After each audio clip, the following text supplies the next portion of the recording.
I want to tell you, it's hard. It's not easy. I've been battling, to be totally transparent with you. So don't feel like you're alone. I think one of the worst things in isolation is to feel like you're alone, and to feel like you're going through this. Just know that it doesn't really make it better, but other people are dealing with this too. I'm dealing with this. Like, I've been feeling kind of off. Like, why am I feeling like this, or why am I reacting like this?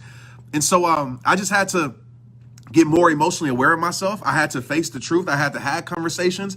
I didn't want to bottle things in, because so many times we bottle stuff in and we don't really deal with it. So having an outlet is very necessary and important. But I want to tell you, just because you're going through something doesn't mean there's something wrong with you. This is hard. I mean, people's lives are being changed. You know, people are being fired. Things are being, businesses are changing. My life has changed, different things. But again, I will say this, and this is, not to be insensitive to anybody's struggle, but you have a choice in this. And I know the choice is hard, but you have a choice. Either you can, it's going to be two types of people. It's going to be a person that allows this situation to break them forever. And listen, rightfully so, because it's hard. I'm not saying that, you got to be some superhuman. I get it. It's tough, but there are going to be two types of people. People that are going to lose things and end up losing themselves. Then there's going to be people who lose things but end up finding themselves even more. And you have to make that decision in this moment. You have to say, you know what? I'm going to go through a terrible time. Like, it's going to be different, but also I'm in control of the meanings. Does it have to be a terrible time? Does it have to be me telling myself that my life is over because I'm losing certain things? I just refuse to program my life. I refuse to program my life with things that set my life back. I refuse to program my life with depression, with failure. I just refuse, even if it's, I got to fake it till I make it in that aspect. I just choose to see the light. I choose to be the light if I got to be it.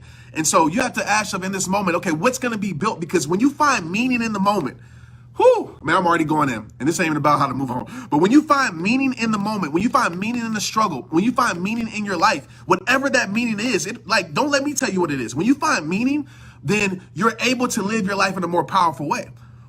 Meaning is attached to a lot of things in life that we care about, because it's a strong meaning. The reason why I've been able to do this for 10 years of rehab time and continues to just show up, because the meaning that I have attached to it. So think about the meaning. What is this going to mean to you? You have a choice. You can rise, you can fall, you can sink, or you can swim. But I know everybody in this live, because you are a rehabber and you go hard, you're going to find the strength to swim. And that's what I want you to do. Okay, as we move on, okay, transitioning, how do I move on? Now, this is a long conversation, guys. This is not like, okay, if I do this and this and this, I'm done with it. But I just want to share from experience, okay? And this doesn't mean relationships, by the way. This can mean relationships. This can mean from your job. It can mean from a lot of things in life, right? How do I move on? The first thing when it comes to moving on is, number one, the first A is awareness. A lot of times we're not even aware that we need to move on. We're not even aware of our emotions. We're not aware of, the situations that we're in a lot of times, right? We're not aware that maybe this person or situation has a strong hold over us. We're not aware. So it's about having awareness. And I think the thing about having awareness is understanding your standards, understanding what you want out of life, understanding the definition that you set for your life.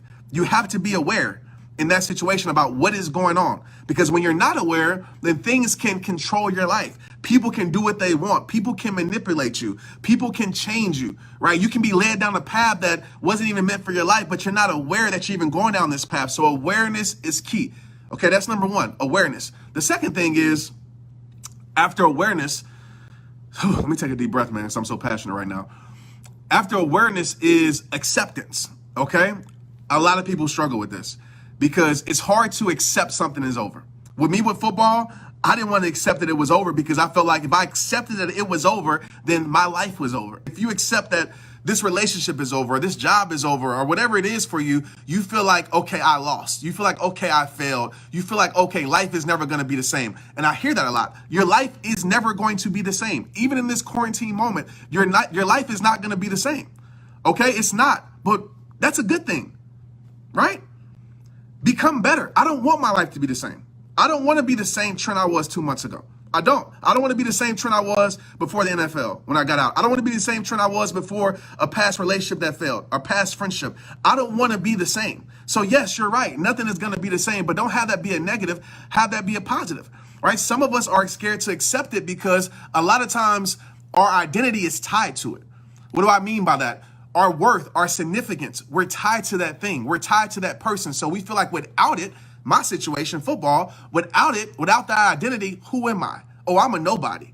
Oh, I'm not good anymore. Oh, people aren't going to like me anymore. So I need to hold on to this, even though I know me holding on to it is killing me. Even though I know me holding on to it is depressing me. Because listen, you will never get what your life deserves if you keep holding on to the things that you don't deserve. Hello? Y'all get that one? You will never get what your life deserves if you keep holding on to the things that your life doesn't deserve. Okay? And I've always said this. You deserve exactly what you settle for. And what you settle for, that is completely on you. So the second A is, I'm losing my train of thought right now.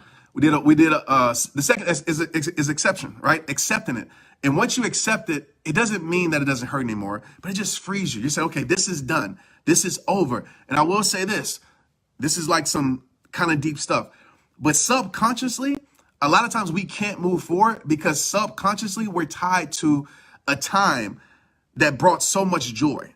And so subconsciously we hold on to the thing that brought us so much joy in that moment.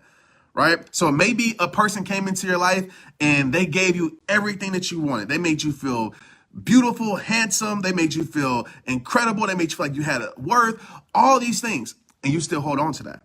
You're still hoping that it will go back to that if it went south and sour. And maybe it can be, but you're still holding on to that. Maybe it's a sport, right? You're still holding on to that moment that it gave you, that it made you feel like a somebody. It gave you something.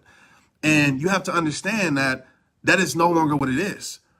Right? What it was isn't what it is. We can't ignore the reality based upon what it gave us in our past, right? Things change. Things transform. Things move, right? Nothing stays the same, to the great Drake poet. Nothing stays the same. Let's get it.